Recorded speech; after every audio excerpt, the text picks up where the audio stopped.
But anyway, let's getting back to Matt Sorum. Yeah. So he took to the Twitter. All right. To comment on a specific photo he found on Nugent in which Ted can be seen smiling while standing next to a pre-teen boy. Uh-oh. After apparently killing a groundhog. Oh, horrors. With a bow and arrow. Right. Now, I know that you're not a outdoorsy guy, and I know you don't plant gardens and etc. No, I don't even cut my grass. Right.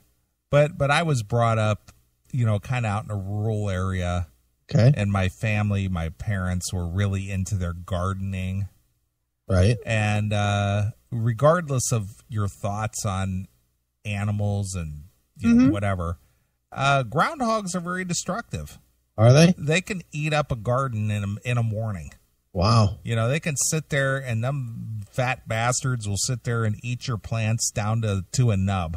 Wow, I did not know this. They will. So, anyway, Matt tweets, "Hey, at Ted Nugent, you are a sick individual. You are smiling too much for killing this animal. Something wrong with you, poor kid," Sorum wrote. Oh, boy. In a February 2014 interview with PennLive.com, Nugent attacked animal rights activists who said we're under the influence of mind-altering chemicals to think that animals that feed us have the same right as you and me. Okay. I don't disagree with that. So do animals have the same right before the barbecue or after the barbecue, Nugent said. But you see, this goes back to the whole Steel Panther thing. Yeah. They don't get Ted Nugent's silliness. Yeah, I know. Ted Nugent can be very funny. Yeah. And it's just like, you know what? I don't take your criticism seriously, and I know this is going to piss you off. So at what point do they have rights, before or after the barbecue? Right. because they're going to become barbecue regardless of your thoughts. So fuck you. Exactly. You don't like the bolt gun go to their head? Well, how would we kill the fucking burger? Exactly. And I mean, and that's a valid question. So the problem that people have with Ted, in this arena anyway, is that he doesn't hide the secret unknown that people don't want to hear. Exactly. They don't want to hear about chickens getting their heads lopped off in a fucking... it's just like those documentaries where they always sneak in the camera to show them how they kill the chickens and whatnot. Well, there was a big one not far from you, actually, a few years ago. It was called something like Death on the Farm or something like that. And it was actually filmed just a little southwest of you. Sure. Down in just south of I-76 over there in Ohio. Okay. Seville, Ohio. All right. Which is basically 30 miles from you. Okay. And it was called Death on the Farm, and it was basically what you're describing. A guy sneaks in, he becomes a farmhand. Right. And he starts filming all the quote-unquote the atrocities that go on the corporate farm. Yeah. And so he was against the way that they were euthanizing the hogs. Sure. And so he was taking all this film, and, he went to the animal, what do you call that? Humane Society? Yeah, PETA or whatever. The Humane Society. Okay. And this farmer went to court in Canton, Ohio. Yeah. Because that was the region it was in. Okay. And after looking at the film and looking at the recommendation from the U.S. government, what is that, the USDA? Yeah. How to euthanize animals properly. Yeah. This guy was following the USDA recommended way of doing things. And so he was found not guilty. Right, of course. And so this undercover farmhand who took all this video, it was all for naught, because basically this farm was handling euthanizing lame and sick animals the way that they were supposed to according to the USDA. Right, but here's my question. Who gives a fuck Well, there's You're killing animals. You know what? They're just as dead whether you do it with fucking compassion or not. well, but the thing is there are people that put their feelings above just rational thought. I don't understand any even death penalty. I don't understand why you have to give them a humane death. Because it's all about the feelings. Fucking stupid. It is. I agree with you, but then if you or I, and right now, because we're voicing our thoughts on that, right. For some people out there, who is it that said that? Mr. Buzzcut on the Beavis and Butthead? For you more sensitive types. Right. They look at you as being a barbaric animal yourself because you don't have any feelings about this. Well, they're absolutely correct. Because I don't give a fuck if you... everybody forgets their past.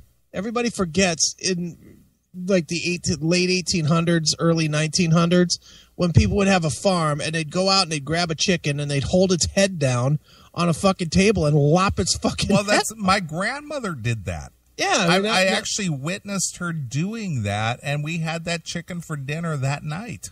And that was just the way it was, and why all of a sudden? But now we can't do that. Why? Well, because there's feelings involved. Feelings for what? Because because the animals have feelings too. Yeah, well, they're still dead, you dumb shits. Guess what? They're still being murdered. Yeah, but you're doing it humanely or inhumanely, you're still murdering them for fucking dinner. Yeah, but you're not supposed to eat them at all. Yeah, well, tough shit. I like fucking good chicken. Well, that's the whole idea, though, is that you're not supposed to be eating animals at all. Yeah, well, plants are fucking alive too, you dumb shits. Yeah, but they don't have feelings. Well, they might. We don't know. We don't speak plant. Right. They say that plants grow when you talk to them. Why? Well, because of the. Well, it's because of the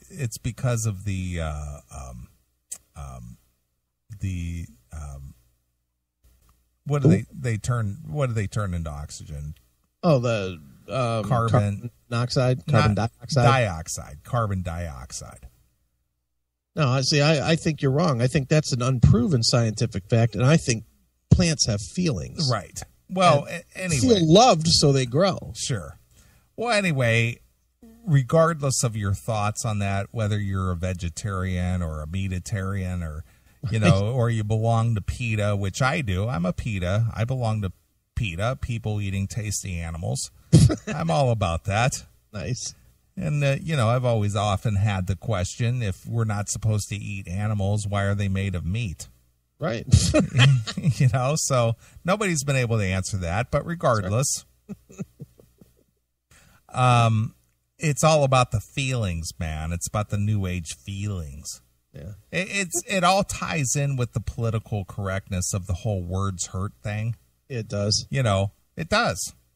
Dude, I love the hypocrisy of all of it. I love people that are like, they have no problem with fucking killing a chicken or a fucking or a cow, but God forbid you ever suggest eating a dog.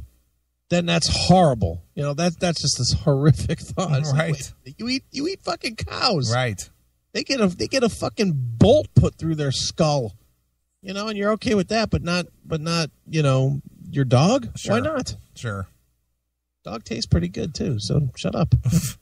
So as the story goes, in February of 2014, interview with PennLive.com, Nugent attacked the animal rights activists who he said were under the influence of mind-altering chemicals to think that animals that feed us have the same right as you and me. Right. Nugent added that the hunters and the trappers had helped create the most successful wildlife management systems ever seen in history. Oh, boy. Well, that is true, though. Yeah. Someone wants to ban this, he said. I laugh in their face and kill extra animals for those numbnuts. Yes, we are under attack, but they are losing and we are winning. Right. Now, a few years ago over here in Illinois, in some of the wildlife preserves over in Illinois, yeah, as you just mentioned, they were being overrun by deer. Okay. The deer population in this country has basically quadrupled in size. Sure, and the space that they can exist in has been taken down to like a tenth or less. Exactly. So it's only rational and reasonable to say, you know what, we got to call the herd here. We got to start cutting some heads. Right. And they do. You just have to do that. And that all falls within what Nugent said, wildlife management. And, right. and as unfortunate as that is, and as how much feelings that these deer have, it's just necessary to do this. Right. It's just part of what we do. Teddy Roosevelt, the president who established the whole national park system. Yeah. He knew this to be true. He was a big hunter himself. Sure. So study your history a little bit. And for God's sakes, why don't we expand that program and feed the homeless? Exactly. Seriously, I mean, dude, if you go in, like, I know the town next to me is a town called Solon. Right. And they regularly have periods of time when it's deer killing time. You know, where the city goes out and takes out a bunch of deer. Right. And it's a lot. It's like, 80 to 100 deer a year. Sure. They take out to to get the numbers down. And my thought is always, well, what do they do with them? They do package and cut the package and that deer, and they do serve the homeless. At least I know they did that in Illinois. That's what they should do all over the place, man. You get a lot of homeless guys fed, with 100 deer. That should feed, especially Solon, that's rich anyway. That should feed all their homeless for 10 years. Right. But anyway, getting back to this, although Sorum's passion has always been the drums, in recent years he has turned his attention to larger. Now, I don't even know if this is even considered a social issue. Okay. He co-founded Adopt the Ants. Oh, wait a minute. That's not what it says. What? Adopt the Arts.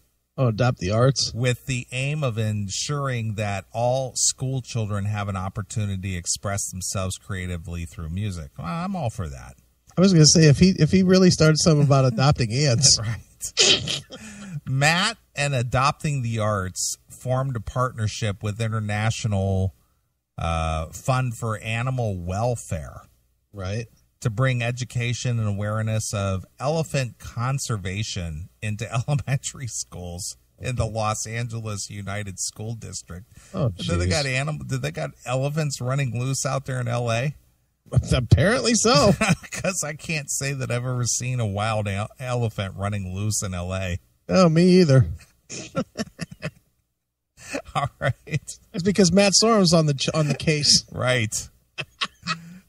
Through the IFAW Animal Action Education Program, as part of the initiative, hundreds of students from 40 schools participated in the Love Elephants art contest. Oh, my God. I think a groundhog and an elephant are like kind of far apart. Really? They're similar. Yeah, okay. Which was displayed in a public exhibit at Bergamot Station Arts Center in the spring of 2013. Right. Sorum last month penned an open letter to fellow musicians urging their support for the U.S. government's new strategy for minimizing America's role in the elephant poaching crisis. Okay. What do you mean America's role in that? Probably got some hunters that go over to Africa and kill them to get the ivory, maybe. Ugh. Making their wealth. Do they still do that? Do people still go after ivory? Maybe. I don't know. And subsequent ivory trade, yeah, you had that right, taking place in the world today. Yeah.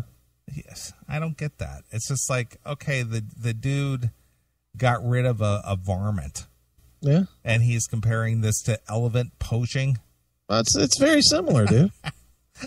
It's one thing that groundhogs basically come a dime a dozen.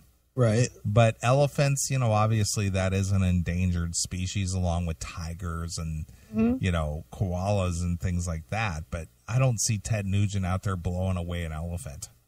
My question always with the endangered species is, even if they are endangered, if they're pretty much useless but endangered, what difference does it make if they're done? Well, I guess it's the whole thing that a certain species not become extinct. But why? Who cares? Well, there's certain people out there who think that they should exist for whatever reason. Other than the circus, how does the world change if all elephants are extinct? There's some truth to that. You know, I mean, it doesn't change. It's not like they have any real value to the world. Mm-hmm. They're just fucking elephants. Right. You know, if they're gone, they're gone. Who cares? Well, apparently Matt Sorum is behind the elephant trade. And the groundhog trade, right? Apparently, because Ted Nugent is a sick motherfucker because he blew away a groundhog. Yeah, whatever. And don't you be managing those deer either. I think you need to go over to Solon and kind of lay down the law there, Mr. Aiken. Dude, I'd love to hit me a deer with the judge. Sure. And I would fucking spray that deer all over some woods. Yeah, but you know, the thing that I do know about Nugent is that he does actually eat or process the animals that he does shoot or kill. Yeah, he's not a random just... He doesn't just blow away an animal and just leave it lie and rot. No, he digs in, man. And he's got enough money to hit the grocery store. Sure. Or he gives it away to the homeless or know, people he knows if he goes out there. Because I talked to Mick Brown, who, you know, obviously drums for Ted when he's not doing docking or vice versa. Right. And, you know, Ted schedules his tour around his hunting jags. Right. So if he's out on tour during the hunting season, he'll purposely schedule his touring schedule so he can take a day out in a certain area of the country to go do a hunting trip that day. Jeez. You know. Good for him if he can afford to do that. Well, he can. Yeah. You know, so Mick says, you know, Ted will, you know, he'll play like a show in, I'll just pick a state, like somewhere in Wisconsin. Mm-hmm. And he'll schedule a show in, say, like South Dakota. Okay. So he can swing through Minnesota and take advantage of a hunting day in Minnesota. Nice. You know what I mean? That's awesome. And he'll go out there and, you know, go hunt for a day or whatever, depending on what's in season. And he'll participate in the hunting season of that state or that time of the year or whatever it is, so he can, you know, do his thing. Right. See, I just find it funny that he's another one. Why are people so upset about the guy? Who cares? You know, when is the last time that Ted Nugent said anything that changed the way you think or act or anything? Well, it hasn't, but this all goes back to something that we've dealt here on the show. Yeah. You're crossing my line, man. I don't believe in killing animals, and you shouldn't either. Yeah. And yet again, people are so soft that Ted, as famous as Ted Nugent is, it's not real hard to avoid Ted Nugent from your life. Well, that's exactly it. But the thing is they want to stop you from doing something they don't believe in. Yeah, which they have no right to do. It's no different than, you know, and I know we've talked about this several times on the show. Yeah. Whenever you and I get into some conversation about something that some people don't necessarily agree with. Right. You need to be taken off the air. Right, sure. You know, because you're saying something that I don't think should be said, and you're influencing people with an idea that I don't agree with. So I'm going to see that you get taken off the air so you can no longer spout something that I don't like. Right, yeah. And that's what it boils down to. Yep, people are just fucking pussies. Well, you shouldn't hunt because I think it's wrong to kill animals. Yeah, I know. It's ridiculous. I mean, look, I'm not a hunter, but and to be even more honest, I'm not even a Ted Nugent fan. I mean, like anybody else, I like a couple songs. I think you're way more of a Ted fan than I am. And I don't think you're that big of a Ted I'm not fan, a huge Ted fan. I do like Ted, but I'm not like a diehard Ted fan. No. Can you name one song off of every record? No, absolutely not. Can you name more than 5 songs? Probably. I don't think I could name more than 5 songs. There's what? Wango Tango. Stranglehold. Baby Please Don't Go. How's that go? Baby Please Don't Go. Baby Please Don't Go. That's Baby, Ted? Yeah, he does a cover of that. That's not his original song, but he made it popular. All right. So, all right, well, we'll count that one. That's 3. And then he's got Wang Dang Sweet Poontang. That's 4. And then he's got Crave. It's the only album I own. Really? No, I own more than that. It's the only album I listen to. Sure. It's Crave Man. How about what is it? Dog Eat Dog? Bear, something a bear. Shit. Oh yeah, Fred's Bear. Fred Bear, yeah. Yeah. I guess he has some songs, but I mean Ted is like one of those that it's just like pfft. To me, I'm not a big enough fan that I would ever notice. Sure. And when Ted goes spouting off some shit, I just kind of don't read it. Yeah, but even the stuff that I have paid attention to, I read it and go, okay, that's got a point. Or if you don't agree, you're like, all right, well, I don't agree, but whatever. But the thing is that he gets into these discussions or things that people are uncomfortable with, mostly with, people think that he's a racist. Yeah. Because of some of the things that he said, about Native Americans, and he's a hard right. And he, of course, he has disdain for Obama, and he just believes that you as an individual in this country should go out and make your own way in this country. You shouldn't depend on the government. You shouldn't depend on the union. Right. You need to, if you make your own money, you should save your own money. You should invest your own money. Don't think about a pension plan. Don't think about Social Security. Don't think about, somebody else taking care of your wherewithal. Right. The thing I always wonder is when did it switch from, remember, and this is not that long ago, when did it switch from shunning people that you thought had ideas that were opposite of yours to thinking that you have to change the ideas? Because like in the day, back before it was the big sin to say, faggot or whatever, to make gay jokes and all that stuff, you shunned gay guys, right? I mean, if somebody came out that they were a fag, you just were like, ooh, I'm gonna stay away from that fucker, and and that's it. Right.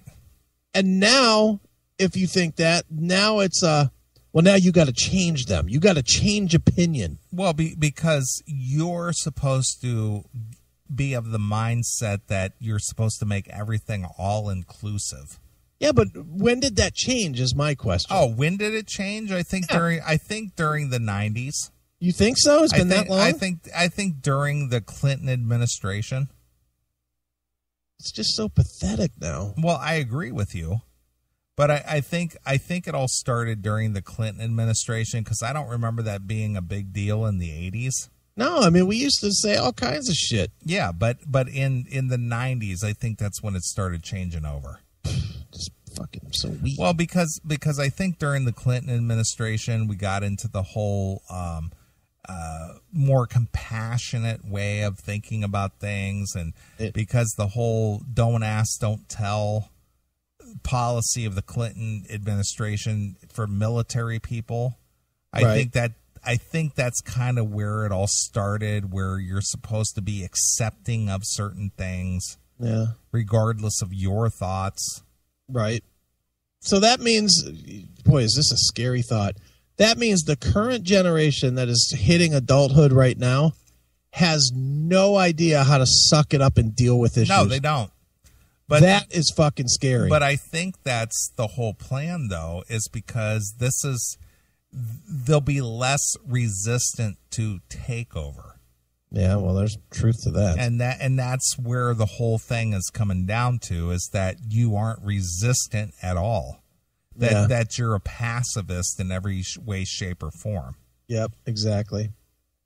So standing up for your rights and holding a hard line and not being as tolerant or accepting of certain activities or beliefs or behaviors that go against your belief, right? It doesn't exist. I'll just go with the status quo. Whatever they tell me I should go with, that's what I'll go with. Whatever. Xbox turns on. Yeah, exactly. Jesus. Dancing with the Stars is on. You guys deal with it. Yeah, you handle that. I got The Bachelor to watch. Right. Lost is coming on. I got to watch that. Goddamn fucking this generation's a bunch of fucking fags. Yeah. Boy, you're so politically incorrect saying fags. Yeah, all right. Exactly. What do you mean by that anyway? I mean specifically a man that sucks another man's dick. Fags. Faggots. Cocksmokers. Right. That's what I mean. Exactly. I have no need for political correctness ever in my life. Nope.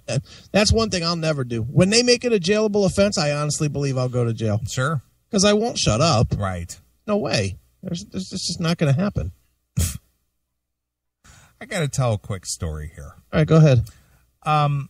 A few months back, back in the fall last year, actually into the early part of this year.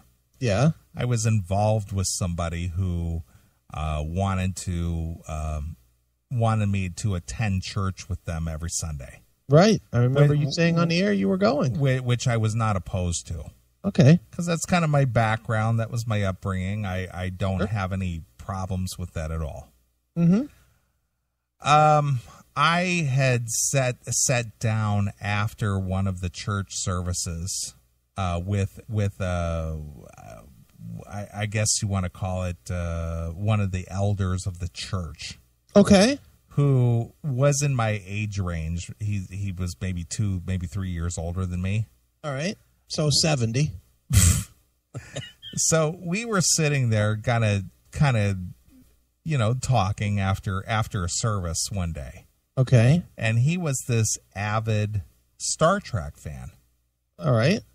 Which is fine because I watched the whole, and I'm not talking about the movie series. I'm talking about the 60s. James T. Kirk era. Exactly. Okay.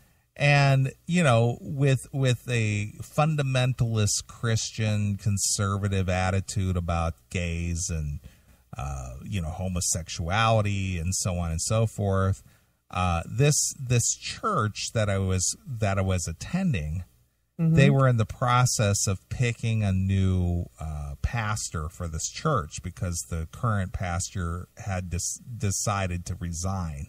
Okay. And he was going on to other things. Okay. So they were in jail? No. Oh, right. He just had other, outside interest in other ministries, as it were. Okay. To where he couldn't juggle both the church and his other things. Did he have a legal thing stopping him from being? No. He was basically involved with a hospital. Hospital ministry is what it was. Right. Okay. And so he couldn't handle both the church and the hospital. Right. But anyway, this individual I was speaking with, he's a big Star Trek fan, and during the interim before they found a new pastor for the church, he had taken over the pastoral duties every Sunday to bring the message. Okay. But oftentimes he would interject Star Trek references right into his sermon, which, again, I didn't have any problem with that. Sure. But when I sat down with him after church, we were sitting there and he was talking about this new candidate to take over the pastor of this church, okay. And that they were interviewing him via the Skype video. All right. So while they were sitting there talking to this candidate to take over the church, he said he had mentioned specifically that he had his Star Trek figurines right in the screenshot of the Skype. Okay. And he was talking about, I had my Mr. Spock and Mr. Sulu figurines in the Skype video shot. And I said, you know what? Just out of curiosity, I said, I'm not making a judgment call here. I'm not casting aspersions here in any way, shape, or form. I'm just asking for your opinion. Yeah. How is it that you, as a quote unquote assistant pastor, as it were, someone who's an elder in the church, how do you justify being a fan of the Star Trek and having these Star Trek figurines when George Takei is a full-blown homosexual? Right, okay.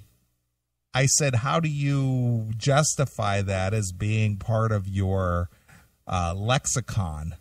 Okay. When George Takei is a self-proclaimed homosexual, gay rights activist guy. Sure. And he played Mr. Sulu. I said, how do you balance the both? Yeah. Well, this individual that I was involved with at the time, she just about fell off her chair. It's like, I can't believe you're asking this. Are you doing this for the shock value? Why is that shock value? Well, because it's uncomfortable. Why are you bringing up the gays when you're talking, in church? It's because he's got a toy gay guy in his fucking room. Exactly. That's why. And again, I wasn't trying to make this guy uncomfortable by bringing this up. Yeah, but I was just he wasn't uncomfortable. No, he wasn't, exactly. He was very straightforward and direct, and he said, "You know what? This is just a passing hobby of mine to be a Star Trek fan." He says, "I don't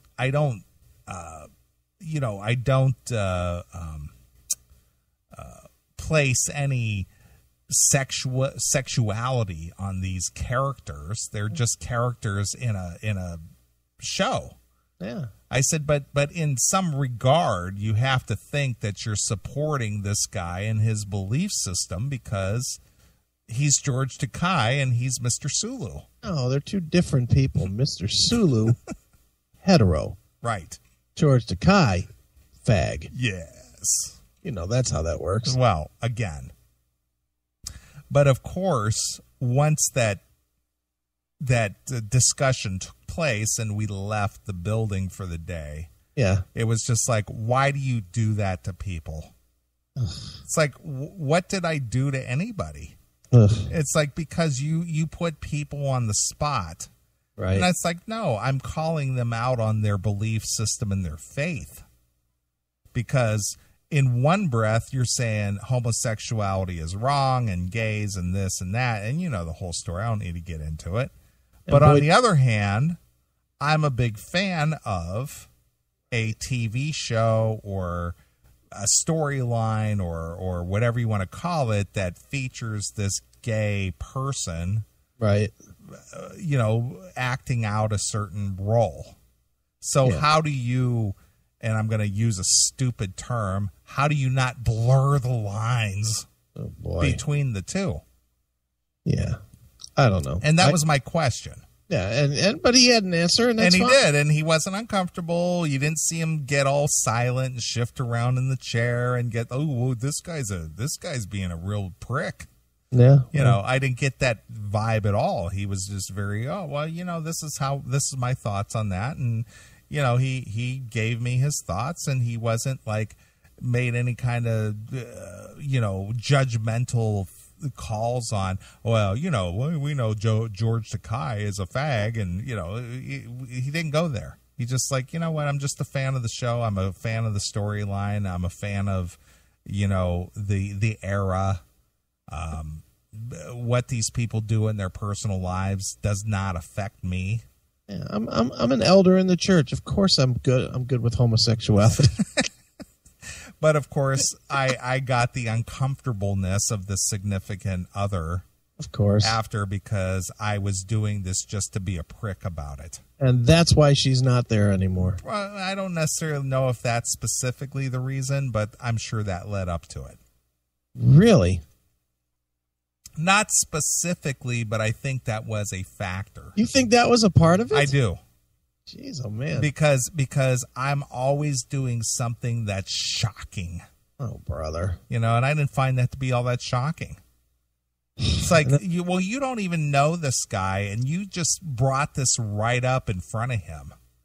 Well, knowing that she thought that was shocking, it's really no wonder that she fucking hated me. Look at that. Look at Demon. George Strait. George Takai. That's a good one. That's really funny. That is funny. But I will admit that I think had some bearing on why that thing kind of came to an end. Yeah. Wow.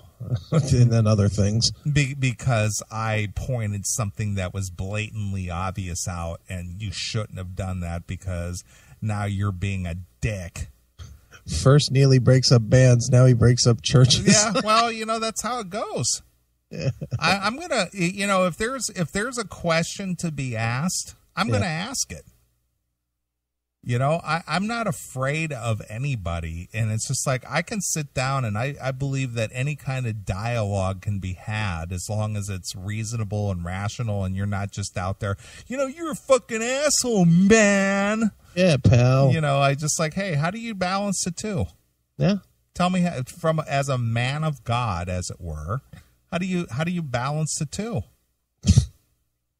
Demon. I don't think that's so wrong. Do you? No, of course not. But most people, they don't like anything to be challenged. And that always cracks me up, though, that you're not supposed to fucking challenge ideas in church. No, not at all. What the hell is that theory? Well, because then you're denying your faith. Yeah, You're supposed to just follow with faith and not question a thing. Yeah, so in the words of Warrant, it's supposed to be blind faith. That's exactly it. You're supposed to have. You're not supposed to learn. You're just supposed to accept your orders. Exactly. That's fucking ridiculous. I agree with you there. That's just fucking stupid.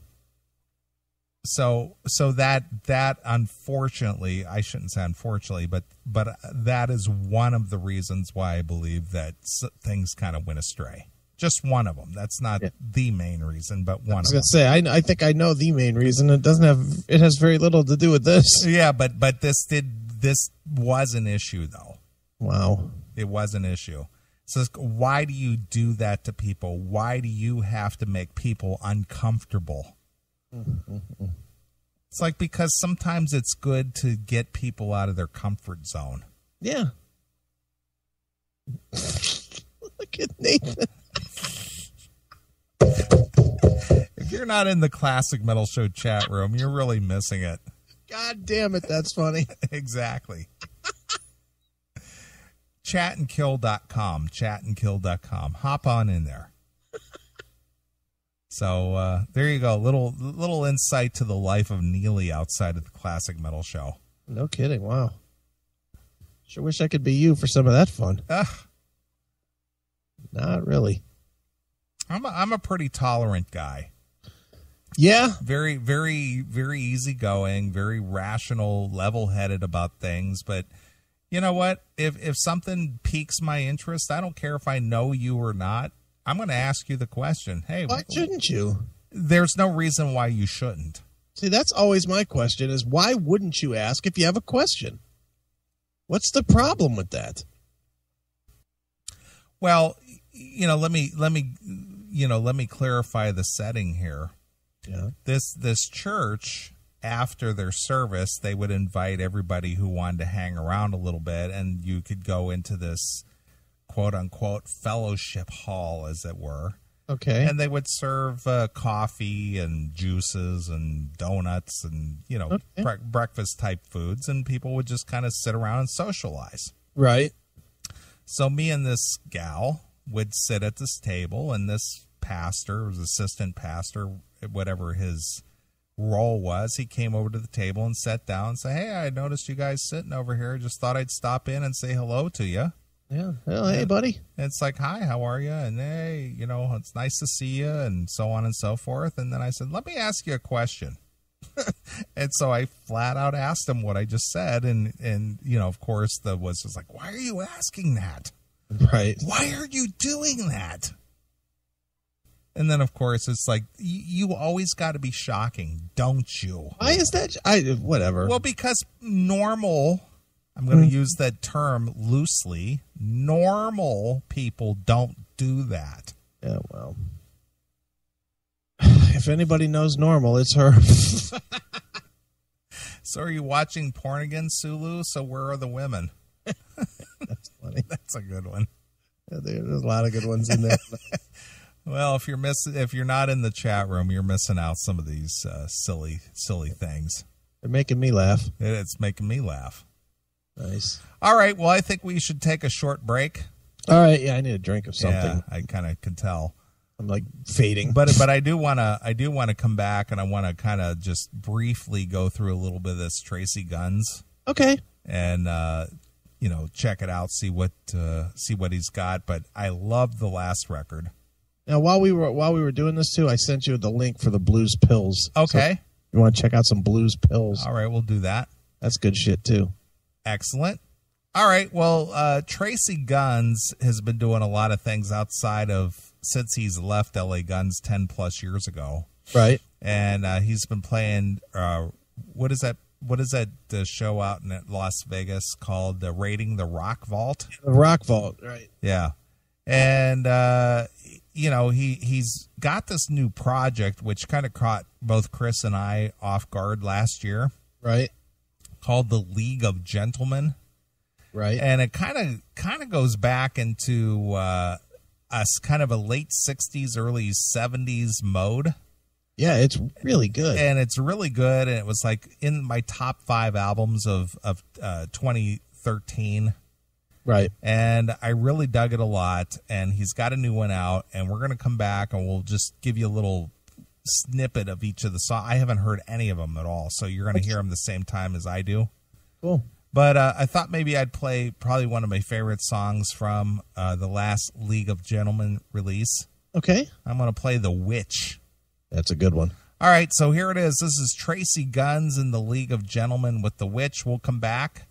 So here it is. It's The Witch exclusively here on your classic metal show.